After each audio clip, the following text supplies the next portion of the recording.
Assalamualaikum anak-anak Umi. Bagaimana kabar anak Umi semua?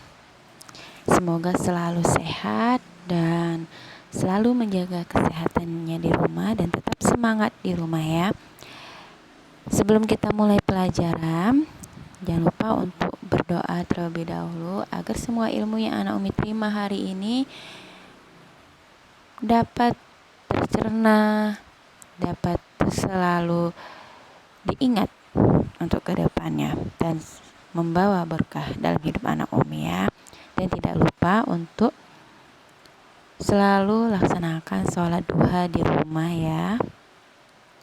Nah, hari ini kita akan melanjutkan pembelajaran kita, yaitu masih di subtema 1 ke pembelajaran 3 pada halaman 23.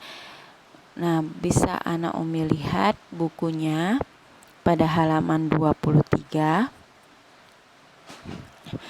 Nah, pada halaman 23 ini masih bercerita tentang cita-cita. Pernahkah kamu mendengar ucapan berikut? Gantungkan cita-citamu setinggi langit. Nah, ini percakapan antara si Udin dan Made, ya kan? Gantungkan cita-citamu setinggi langit. Kalimat itu mengajak kita agar berusaha sekuat tenaga mencapai cita-cita. Artinya kita harus selalu bersemangat, berusaha, tidak pantang menyerah.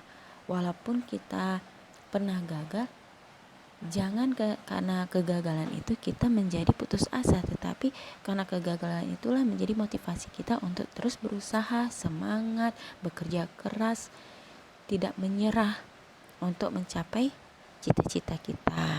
Nah, itulah dia kata pepatah, gantungkan cita-citamu setinggi langit. Ya, Nak ya. Nah, di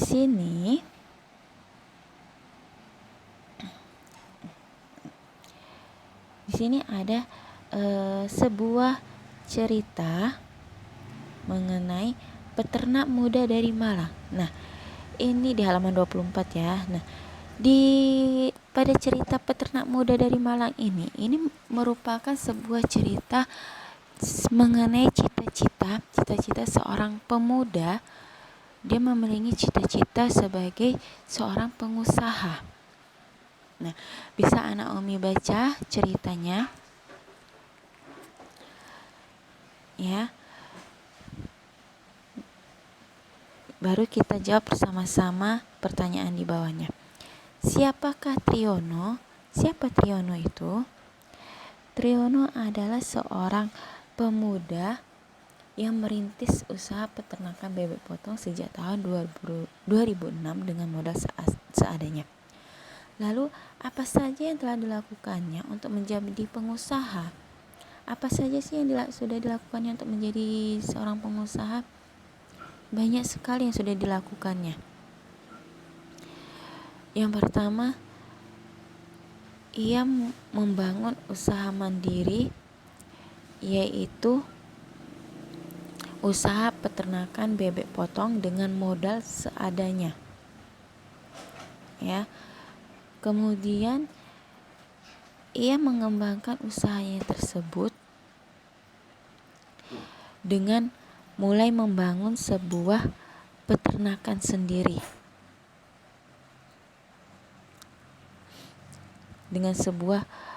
Membangun sebuah peternakan sendiri dengan cara mengumpulkan dan dengan cara membentuk sebuah kelompok bersama dan mengumpulkan dana dari teman-teman semasa kuliahnya. Itu yang dia lakukan ya. Kemudian setahun kemudian Triono memiliki sebuah lahan dan ia membangun beberapa kandang untuk mulai beternak sapi. Lalu usahanya itu berkembang dan ia membangun peternakan dan pemotongan ayam. Usahanya kian lama kian membesar dan kian berhasil sehingga ia memiliki usaha ternak ayam, bebek, sapi beserta dengan pemotongannya. Nah, itulah yang Triono lakukan sehingga ia memiliki usaha ternak yang besar yang berhasil hingga sekarang, ya. Itu yang ia lakukan, ya anak Umi. Nah, apa saja sih kendala yang dihadapi Triono? Kendala yang dihadapi Triono adalah ia memulai usahanya itu dengan modal seadanya. Ya, di sini dia dengan modal seadanya. Kemudian kendalanya adalah ia belum memiliki lahan dan dana. Dia belum memiliki lahan dan dana. Di sini dia untuk mendapatkan dana, ia membentuk sebuah kelompok bersama dan mengumpulkan dana dari teman-teman semasa kuliahnya. Itulah caranya dia untuk bisa mendapatkan dana, ya. Kemudian dia baru bisa memiliki lahan dari dia mengumpulkan dana dari kawan-kawannya itu. Nah, itulah kendala dari si Triono tadi. Nah, yang keempat, apakah mimpinya? Apa mimpi dari si Triono itu? Mimpinya adalah ia bisa memenuhi pasokan daging sapi di Jakarta yang saat ini masih impor dari luar negeri. Itulah mimpinya Triono. Dia ingin bisa memenuhi pasokan daging sapi di Indonesia ini, ya. Karena kenapa? Karena Indonesia masih memasok daging sapi itu dari luar negeri, nak. Jadi masih banyak daging sapi itu adalah produk impor, ya. Nah,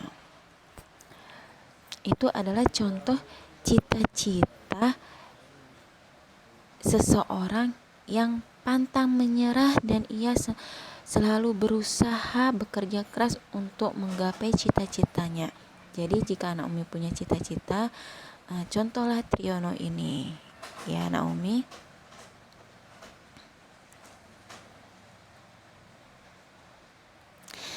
Nah, jadi dalam cita-cita Triono ini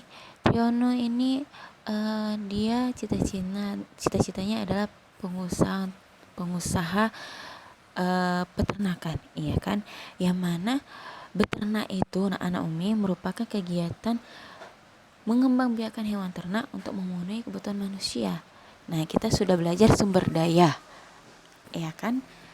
Pada semester sebelumnya kita sudah belajar tentang sumber daya. Nah, sumber daya alam itu ada sumber daya alam yang dapat diperbarui, ada sumber daya alam yang tidak dapat diperbarui. Kita sudah belajar pemanfaatan sumber daya alamnya yang berhubungan dengan kegiatan ekonomi dalam memenuhi kebutuhan hidup manusia. Nah, contohnya adalah usaha peternakan yang dilakukan Triono tadi. Ya, dia mengembangbiakan hewan ternak tersebut untuk dapat memenuhi kebutuhan manusia, yaitu dari hewan ternak itu, hewan yang dipelihara oleh manusia itu yang dapat dimanfaatkannya berupa apa saja anak Umi? Yaitu berupa telur, daging, susu, dan kulitnya, iya kan? Nah, Triono beternak ayam, bebek, dan sapi. Nah, dari hewan ternak Triono itu semuanya ia lakukan untuk bisa memenuhi kehidupan manusia, yaitu dari ayam dapat ia memproduksi telur ayam. Dari ayam juga dia dapat memproduksi daging ayam. Nah, dari sapi dia dapat memproduksi daging sapinya, susu sapinya. Nah, iya kan? Nah, itu adalah pemanfaatan dari sumber daya alam berhubungan dengan kegiatan ekonomi, ya, berhubungan dengan kegiatan ekonomi kita. Nah, masih banyak lagi pemanfaatan sumber daya alam yang berhubungan dengan kegiatan ekonomi kita. Nah, kalau yang dilakukan Triono itu adalah pemanfaatan sumber daya alam yang dapat diperbarui, ya. Ada juga pemanfaatan sumber daya alam yang tidak dapat diperbarui yang bisa kita jadikan kegiatan ekonomi dalam memenuhi kebutuhan manusia. Contohnya apa? Seperti emas misalkan, ya kan? Kegiatan ekonominya apa? Pengrajin emas, penjual emas, ya kan? Yang memiliki usaha toko emas. Nah, dari itu semua ia dapat memenuhi kehidupan hidupnya. Dari dia menjual emas, dia memperoleh uang untuk memenuhi kehidupannya. Masih banyak lagi ya. Nah, perhatikan gambar di bawah ini. Nah, di sini ada ayam, sapi, bebek, dan kambing. Nah, hewan-hewan ini adalah merupakan hewan-hewan yang biasanya menjadi hewan ternak, hewan yang diternak oleh manusia dan yang paling banyak dimanfaatkan oleh manusia sesuai dengan tujuannya, sesuai dengan kebutuhannya. Ya.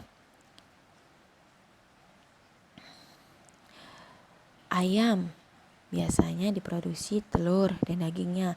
Sapi biasanya yang dimanfaatkan adalah daging, susunya, kulitnya, ya. Bebek, daging dan telurnya. Kambing, daging dan susunya. Kulitnya juga bisa dimanfaatkan, ya kan? Nah, itu adalah contoh dari pemanfaatan sumber daya alam berupa hewan ternak. Nah, selain beternak, kita lanjut lagi ya. Halaman 27, bisa anak Umi buka sendiri bukunya ya. Ini Umi dari buku e-book ya, dari e-book. Nah, selain beternak, bisa juga kita melakukan kegiatan ekonomi itu berupa kegiatan pertanian, yaitu kegiatan yang paling banyak dilakukan oleh masyarakat Indonesia. Nah, kita sebagai negara agraris, ya, yang mana Indonesia itu memiliki lingkungan alam yang mendukung tumbuhnya aneka jenis tanaman pertanian.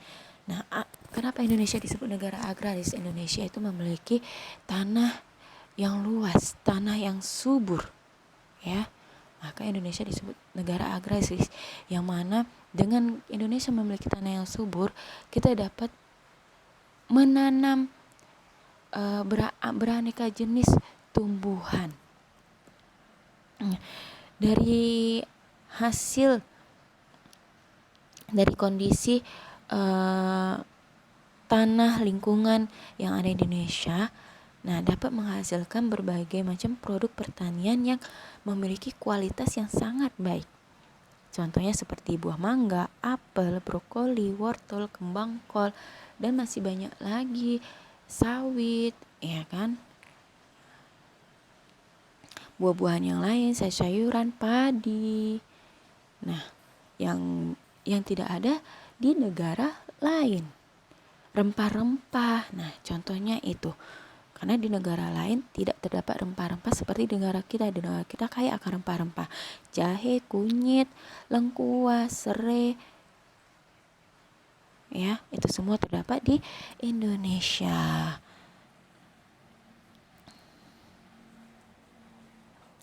Nah, pada halaman 28 di sini dijelaskan ya anak Umi, Indonesia memiliki wilayah yang sangat luas dengan kondisi alam yang berbeda-beda. Nah, kita memang memiliki wilayah sangat luas, tapi kondisi alam kita itu berbeda-beda, sama seperti di Sumatera, dengan di Jawa, dengan di Kalimantan, dengan di Papua. Nah, itu berbeda-beda kondisi alamnya, nah, dan berbeda-beda juga jenis hasil alam yang bisa dihasilkan di wilayah masing-masing, ya. Perbedaan lingkungan alam itu menyebabkan perbedaan potensi sumber daya alam dan kegiatan penduduk, ya. Jadi, dengan perbedaan kondisi lingkungan alam tersebut, berbeda juga hasil alamnya, sumber daya alamnya, dan berbeda juga kegiatan penduduknya atau mata pencarian penduduknya. Seperti yang tinggal di pantai dengan yang tinggal di pegunungan, ya kan? Sumber daya alam atau potensi hasil alamnya berbeda dengan yang tinggal di pegunungan. Yang tinggal di pantai yang pasti potensi hasil alamnya atau sumber daya alam yang dihasilkannya apa? Berupa ikan, ya kan? Pokoknya hasil laut. Nah, sedangkan yang di pegunungan dia tidak menghasilkan hasil laut, ya kan? Kalau di pegunungan, ya kan, yang dihasilkan apa? Hasil perkebunan, sayur-sayuran, buah-buahan, itulah yang dihasilkan oleh penduduk yang tinggal di pegunungan. Begitu juga dengan kegiatan penduduknya juga berbeda. Di pantai kegiatan penduduknya mayoritas adalah kebanyakan seorang nelayan, sedangkan yang di pegunungan kebanyakan dia kegiatannya seorang petani atau pekebun. Nah, itu dia contoh contoh dekatnya ya. Sumber daya alam, kita lanjut lagi ya. Sumber daya alam ada berbagai macam. Ada sumber daya alam yang dapat diperbarui dan ada yang tidak dapat diperbarui. Nah, ini kita sudah belajar ya. Kita sudah belajar ini di semester lalu. Nggak usah kita bahas lagi ya. Oke. Nah, sekarang perhatikan pada layar Umi ini. Ini tidak ada di buku ya anak Umi.